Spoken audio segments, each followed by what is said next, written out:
Welcome back to the Virtual Antics podcast. I'm your host, Natalie Guzman, and today I have Aasha with me, who is a certified emotional and energetics intelligence facilitator and keynote speaker. Welcome, Aasha. I'm glad to have you on the show. Thank you, Natalie. I'm so happy to be here. Yeah, same here. I'm so excited today because I really haven't interviewed anyone like you on my show. So I'm really excited because you are kind of expert in emotional intelligence. Is that correct? Yes, I've been studying the ins and outs of emotional intelligence for the last almost 6 years, like very intricately. There's 26 areas and I study all of them. And then also energetic intelligence as well. Awesome. So can you explain a little bit more about like what it is and how we can utilize that in our life and in our business? 100%. It is literally the crux for all life. It represents the right and the left hemisphere of the brain. And as your audience tends to really lean toward that entrepreneurial template of person, that is actually the number one indicator of a self-made millionaire. 90% of self-made millionaires, entrepreneur millionaires, have one link in common, and it's emotional regulation. So emotional intelligence regulates emotions. And then my energetic work, which is not spiritual, it's not woo-woo, it's nothing like that. That's all a lie. Moves it much, much faster. So we get to the root of the problem much quicker, which means more alignment to everything you desire faster. Oh, that's really cool. And so interesting that you said most entrepreneurs are like that. That's so cool. So what are like some of the things that we can do to, utilize it to its most potential? Yeah, well, first I think is the understanding and the knowing that if you are an entrepreneur, or well, really everybody is on like the path to finding themselves. But when you're an entrepreneur, you're saying, oh, this is my soul's work. I'm here to serve people. And that means like a lot of facing yourself. And like, if you're listening and you know what I'm talking about, you know what I'm talking about. It's hardcore. You're like, make this work. What do I do next? With emotional intelligence, it's really about taking the actual time to feel through the emotion instead of just like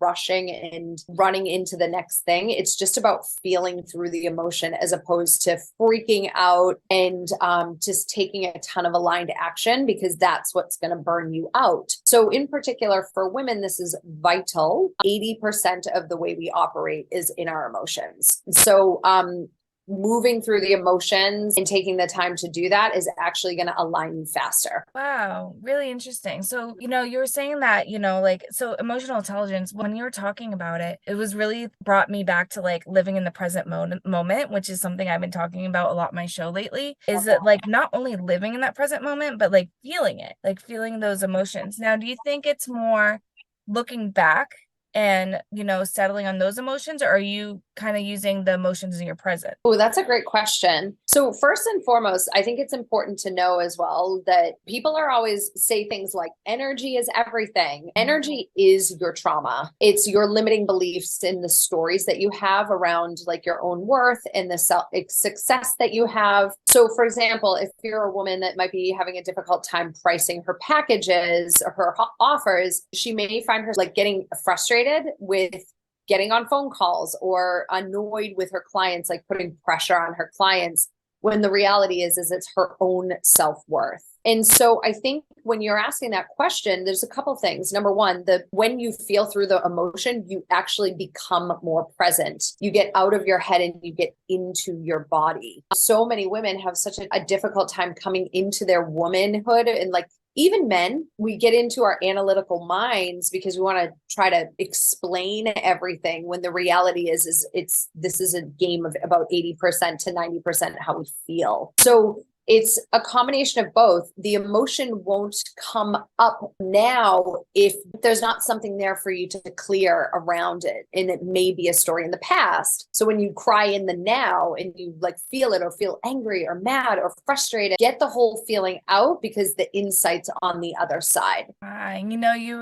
you were talking, I just thought about my team. So I run a marketing agency and a virtual assistant agency, and we're all about the teamwork, right? And so how are some ways that we can help our employees and our team with their emotional intelligence and supporting them? Oh, I love that question. Well, as a leader, it's important to know that you're the problem. It always comes back to the leader. As a matter of fact, really the best way to empower your team is to give them that leader mindset and the same skills that you do to improve your own leadership, you do with them. So a good example is if myself and one of my team members are having a bit of a conflict, as opposed, not a conflict, but something that we're trying to navigate, which comes up especially in heart-led businesses. Heart-led businesses and like businesses that are conscious, you're going to have to feel through the stuff if you want to do right by your employees. And when that happens, it's important to like take a minute and really respect that, and then ask and receive perspective from their point of view, because you want to teach them to use the same tools, which is flipping it in and like using everything as a mirror, as opposed to like blaming other people or always coming up with excuses. It's like, what's my role in that scenario? So interesting, because so we have a situation that a lot of times, we have a lot of clients that are very busy and in a million places at once. And then they come to my staff are trying to deal with them, and there's a disconnect. I think a lot of the times, like you said, it kind of goes down to like this, and like knowing that, that your employees are important and they are amazing at what they do, even though the clients make them feel like they're not. And so I think that's really important for us as leaders to step in and be like, you are doing absolutely amazing and you are doing it all correct. And I always say, like, this is just a moment, this is not a reflection on all of the work that you've done. It's just literally just a moment, and there's just some disconnect with this client, and we just figure out a way to get through that. Yeah. So tell me more,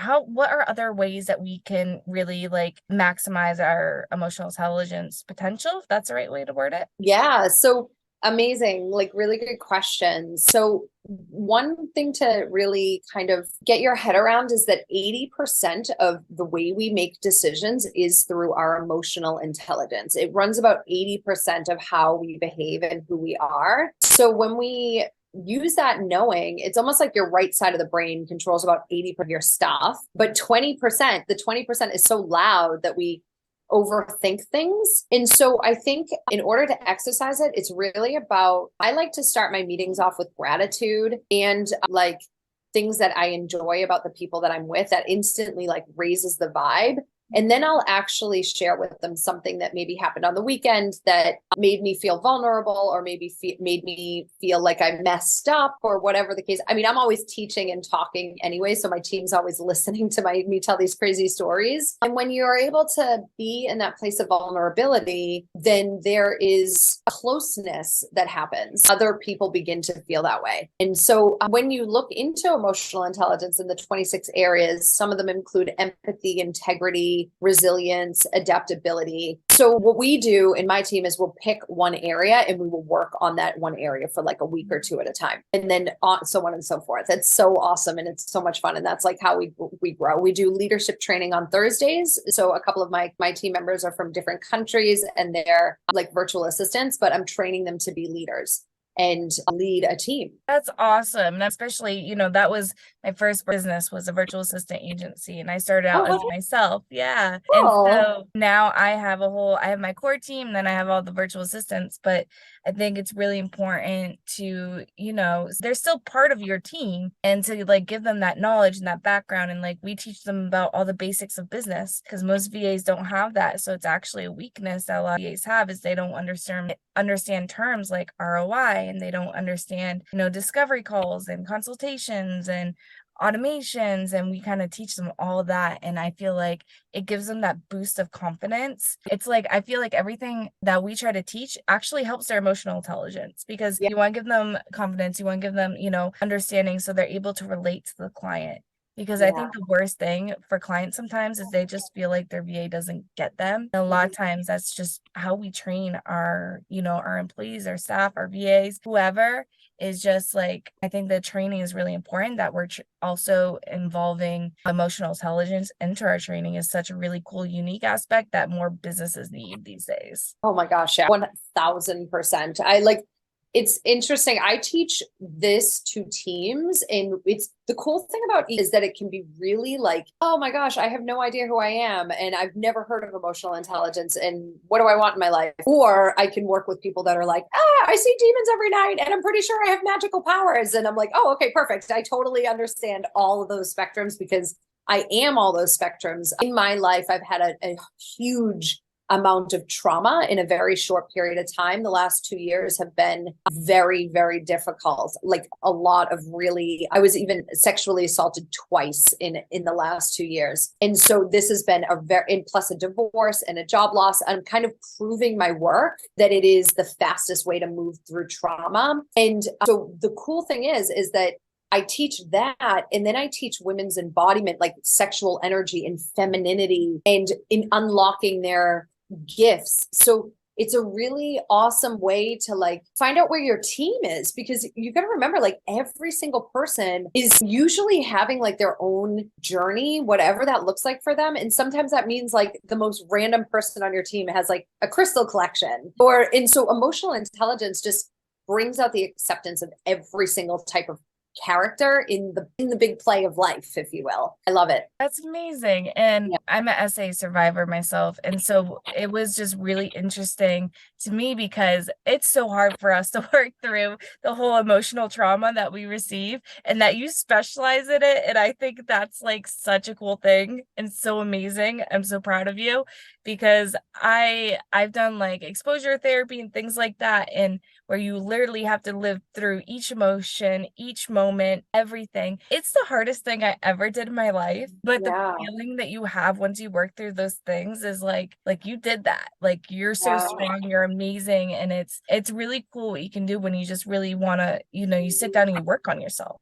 So we had some computer issues. So that's why we have this little pause here in the podcast, because my computer completely crashed on me. Life happens, but I'm so glad you came back so we could finish this episode, because we left off on like a really interesting point where we just both kind of talked about, our history, and then about how, you're using emotional intelligence, and like that's really deep work. And the fact that, you went through such traumatic event. And I know I kind of talked about, like I went through, what was it? I went through some like PTSD training where I had to like really think about it and live in that moment and be present. And it was hard. Do you find like that it was really hard at first and then freeing, or what was your kind of emotional experience with it? Oh, that's such a good question. The thing is about trauma is that it is ongoing. You're going to continue to clear as you move forward, regardless. So you can either do that with emotional and energetic intelligence, which will speed you up and you will get to where you want to go much faster, or you can do it naturally. And naturally usually means coming in the form of a wake-up call, or stifling your soul and like never reaching what you really deserve in abundance, as far as money and also as far as love. So many people are walking around, as I mentioned, in like trauma bonds where there is no intimacy in their relationship, or like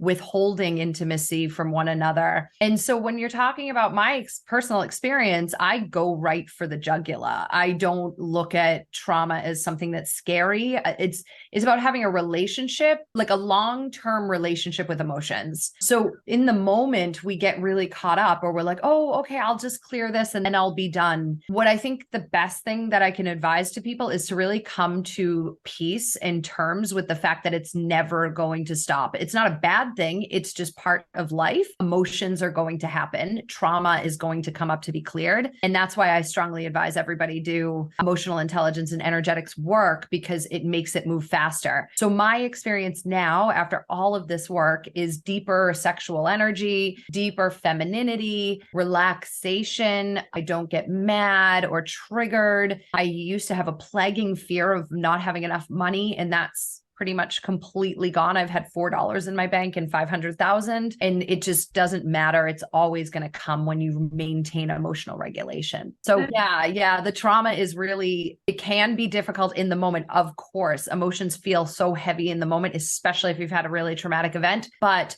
the truth is that you can escape it and you can free yourself. And that's where you want to be. And the knowing that it's going to keep happening. And the more you do it, the more resilient you will become. Wow. And that's so deep. And, they always say, you want to kill yourself so you can be, a good mom or a good business owner. And I'm like, really, we need to heal ourselves for us because we deserve that. And I think, especially when you go through something like we've gone through, your sense of value, there you come to a point where you're like, man, maybe I'm not worth it, or I'm not worth this. And, you lack the confidence. And I feel like emotional intelligence really helps you heal that. You find out you are worthy, to take those steps to heal yourself. So, and it's hard and it's a struggle. It's emotional. I think the hardest part for me was when I was kind of going through the main part of my healing journey. I sought help because I was having really bad nightmares all the time. It was affecting me as a mom because I'd be cranky and lashing out at my children. And even with my relationship, of course. And so I was just like, you really have to take that step and,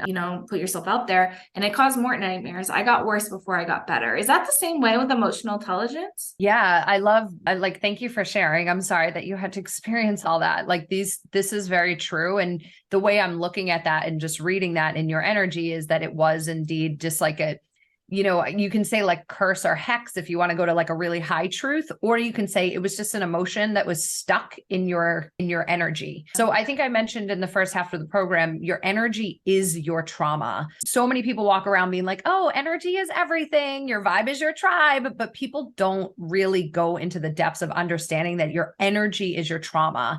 Everything is stemmed in what we're attached to. So when you're talking about that experience, emotional intelligence is the key to detachment. It's the key to everything. It's like the basis of the entire world because it's masculine and feminine energy. And so when we begin to balance those two areas of our life, everything moves into alignment. So yeah, I think there's you touched on self-worth and what you shared. You will never reach your heightened place if you don't believe that you're worthy of it. And we have what we call initiations into that all the time. So if you're listening and you're an entrepreneur, you may be like, behind closed doors or to your husband, be like, I'm definitely charging $5,000 for this program. I'm charging $5,000 for this program. Like, I totally deserve it. And then you get on the call and your fears start kicking in and your worth starts kicking in. And like, oh my God, what if I lose this sale? Next thing you know, what was a gridlocked payment plan of only 2 payments is now a payment plan of $500 a month because you're desperate for this woman to come into your program. So I know a lot of entrepreneurs can relate to that. And so the ideal is to like get yourself separated from that in your worth. And you do that with energetic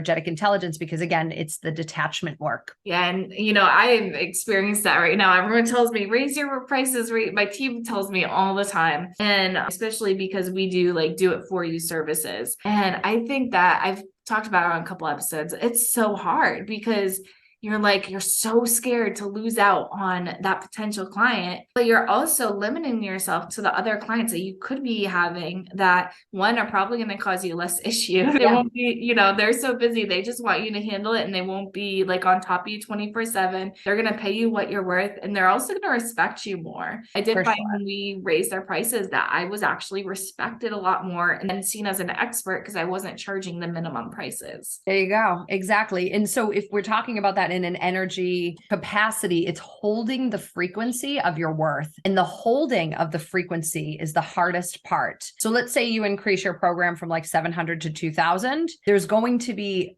an energetic shift where the $700 people have to leave your energy field and the $2,000 people come toward your energy field. So you're saying to yourself every day, I'm getting $2,000, I'm getting $2,000, I'm getting $2,000. Well, what happens between the 700 and 2000 is let's say a month passes or even 2 months. Now you're in that 2-month period and you're like, shit, this isn't working. Oh my God, the world hates me. Everything's burning down. And God or source is actually like, no, Natalie, I'm adjusting everything so that you receive that. Don't go back to that place. But we end up going back to that place, shooting ourselves in our own abundance foot. Yeah, that's true. It's scary. It's kind of the same thing with trauma. You have to keep going forward.